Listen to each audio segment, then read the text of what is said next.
Nah, pemirsa, ex-direktur utama PT Liga Indonesia Baru Ahmad Hadian Lukita merupakan satu-satunya tersangka kasus tragedi Kanjuruhan yang tidak ditahan. Alasannya berkas penyidikannya tidak kunjung lengkap alias belum P21.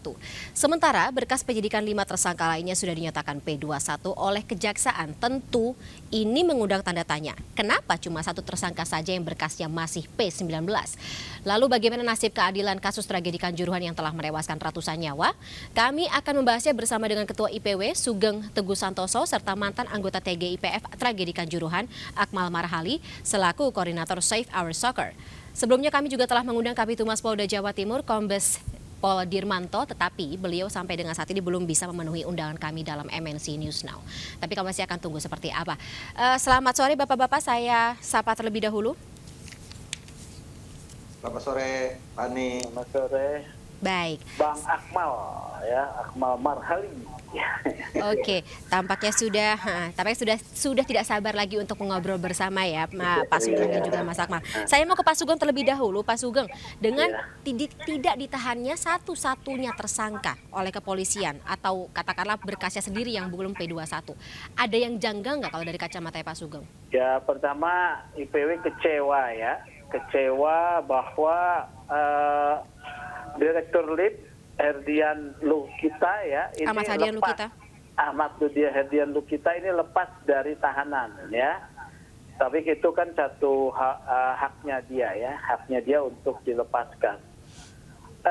Di sini menurut saya tidak ada yang janggal ya, tidak ada yang janggal karena lepasnya seorang tersangka dari tahanan karena masa tahanan habis itu adalah satu bentuk penghormatan kepada hak asasi manusia. Orang yang memang masa tahanan habis harus dilepas.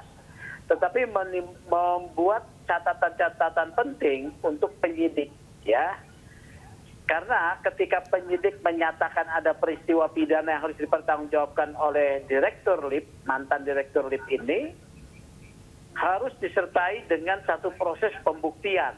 Nah, di sini rupanya problemnya ya, pembuktiannya yang belum kuat. Jadi jaksa meminta untuk dipenuhi pembuktiannya. Yang mana ini juga kita belum tahu nih. Yang mana keterangan atau alat bukti apa yang masih kurang atau keterangan apa yang perlu didalami. Ini jaksa yang tahu dan penyidik yang tahu nih. Oke, katanya sih dengar-dengar akan dilengkapi dengan kesaksian dari saksi ahli. Tapi mungkin ini pertanyaan untuk Mas Akmal. Kira-kira apakah ada informasi saksi ahli seperti apa, ahli dari spesialisasi atau field apa yang dibutuhkan oleh polisi untuk memenuhi berkas perkara dari Ahmad Hadian Lukita ini? Ya, sebelumnya ketika tim gabungan independen mencari fakta sebelum dibubarkan, kita banyak mendapatkan informasi termasuk kaitannya dengan permintaan sejumlah saksi ahli. Tapi sejauh ini sampai sekarang tidak ada kabarnya gitu. Ada beberapa orang yang diminta untuk menjadi saksi ahli dalam kasus tragedi Kanjuruhan.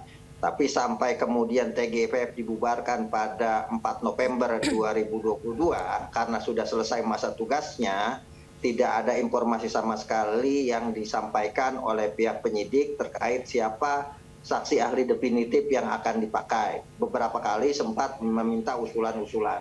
Nah, ini yang menurut saya amat sangat disayangkan ya. Disayangkan betapa lambannya kinerja penyidik. Karena itu dalam beberapa kesempatan saya bersama Save Our Soccer sekarang bertemu dengan kawan-kawan yang menginginkan usut tuntas Kanjuruhan ini bisa berjalan dengan cepat, kemudian bertemu dengan Tatak, tim advokasi tragedi Kanjuruhan yang mengakomodasi semua kepentingan korban-korban. Mereka kemudian menginginkan agar pemerintah serius menangani kasus ini, gitu. Serius dalam hal penyelesaian kasusnya secara hukum maupun penyelesaian kasusnya dalam kaitan rekomendasi-rekomendasi yang telah dikeluarkan oleh TGIPF agar dijalankan oleh pihak-pihak yang terkait. Yang kedua, kemudian kita mengusulkan untuk kalau bisa Presiden keluarkan perpu peraturan pemerintah pengganti undang-undang kalau memang dianggap misal Undang-Undang Nomor 11 Tahun 2022 yang dijadikan rujukan hukum dianggap belum memenuhi syarat karena banyak hal-hal yang bolong atau yang belum terukur di dalamnya. Nah, itu bisa dikeluarkan karena pernah juga karena kalau tidak ada landasan hukum yang kuat, maka pemerintah baiknya mengeluarkan Perpu. Kemudian yang kedua juga kasus ini harus diselesaikan secara cepat. Nah, alasan-alasan inilah yang kemudian bisa mendorong Presiden untuk mengeluarkan Perpu misalnya. Yang kedua, yang paling penting saat ini perlu kiranya dibentuk tim independen penyidik. Karena agak Jadi sulit TGIPF kemarin tidak cukup, Mas Akmal? TGIPF kan hanya mengeluarkan rekomendasi, tidak kemudian masuk dalam kasus hukumnya. Nah, ketika rekomendasi ini keluar, sayangnya pihak-pihak yang terkait dengan hukum, misal penyidik dan sebagainya, tidak proaktif untuk menjalankan tugas ini gitu. Kita khawatir jangan-jangan karena terlalu banyaknya kasus di kepolisian, di internal polisi, sehingga penyidiknya tidak fokus saat ini gitu kan. Tidak prioritas ya. Perlu kiranya kemudian dipikirkan perlu ada penyidik independen yang dilakukan agar kasus ini bisa selesai tuntas. Jangan sampai kemudian tragedi Kanjuruhan ini hanya jadi sejarah kelam, bukan cuma di sepak bola Indonesia, tapi juga sejarah kelam pelaksanaan dan penegakan hukum di Indonesia terkait dengan meninggalnya 135 orang di lapangan atau di stadion Kanjuruhan. Oke, baik. Nah, Pak Sugeng, apakah setuju memang harus ada intervensi kembali dari Presiden? Harus ada Perpu, harus ada Perpres seperti itu? Karena dikhawatirkan memang tadi ini adalah kelemahan dari penyidik yang katakanlah kurang proaktif atau tidak menjadikan tragedi Kanjuruhan ini sebagai prioritas, atau jaksa yang entah kenapa ya tadi tidak memberikan petunjuk untuk kelengkapan alat bukti sehingga ya tadi tidak se-P21 atau secepat dari 5 tersangka lainnya. Di sini memang dituntut profesionalisme penyidik gitu ya. Tidak perlu ada intervensi lagi, tapi profesionalisme penyidik untuk fokus. Kalau dikatakan bahwa di sana ada kebutuhan tentang ahli, saya bisa bertanya mungkin di sini ahli terkait dengan pertanggungjawaban pidana, saya pikir ya. Dan yang kedua, ahli tentang regulasi security and safety and security regulasi stadion. Ya, itu mungkin dua ahli itu yang dibutuhkan terkait pertanggungjawaban dari saudara Herdia Ahmad Hadian Lukita. Ya. Kenapa nggak dari awal ya Pak Sugeng? Nah, ini kan penyidikan itu kan sesuatu yang tertutup ya. Kita tidak tahu nih ahlinya sudah diajukan, masih kurang atau bagaimana. Karena petunjuk jaksa itu bisa saja ahlinya sudah dimintai keterangan, tetapi ada stressing fakta yang harus ditanya kembali ya. Nah, ini ketika ini belum dilakukan, masa tahanan sudah habis. Oleh karena itu betul kata Akmal, penyidik harus fokus ya untuk menyelesaikan, karena ini satu kasus atensi yang tinggi ya, karena ada TGIPF begitu. Bahkan nanti akan terasa ketidakadilan untuk petugas polisi sudah kena semua ya, kemudian panpel kena ya juga, kemudian security officer security officer juga sudah kena. Loh, dari unsur yang dekat dengan PSSI tidak kena. Nah, ini kan ketidakadilan nih. Baik. Mas Akmal, bicara mengenai sosok dari Ahmad Hadian Lukita sendiri atau LIB sendiri, sevital apa posisinya dalam tragedi Kanjuruhan ini?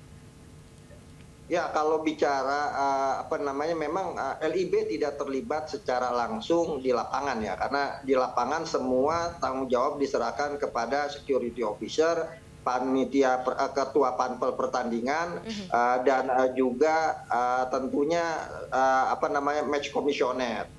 Jadi jaraknya sebenarnya agak jauh, tapi sebagai sebuah lembaga yang mempunyai hak otorisasi untuk menjalankan kompetisi, maka punya tanggung jawab yang harus dijalankan. Salah satunya ya tanggung jawab hukum apabila terjadi hal-hal yang tidak diinginkan. Apalagi dalam prosesnya misalnya ada hal-hal yang juga melibatkan LIB terkait dengan pertandingan. Misalnya ada intervensi pertandingan yang sudah direkomendasikan agar dimainkan sore hari, tapi kemudian ada intervensi dari LIB untuk dimainkan pada malam hari karena kaitannya dengan kontrak dengan broadcasting. Nah, ini kan hal-hal yang juga ada sangkut pautnya. LIB bisa kena dengan dalam kaitannya sebagai sebuah korporasi dengan undang-undang korporasi atau kaitannya orang per orang. Nah ini semua amat sangat tergantung bagaimana penyidik mengembangkan kasus di lapangan.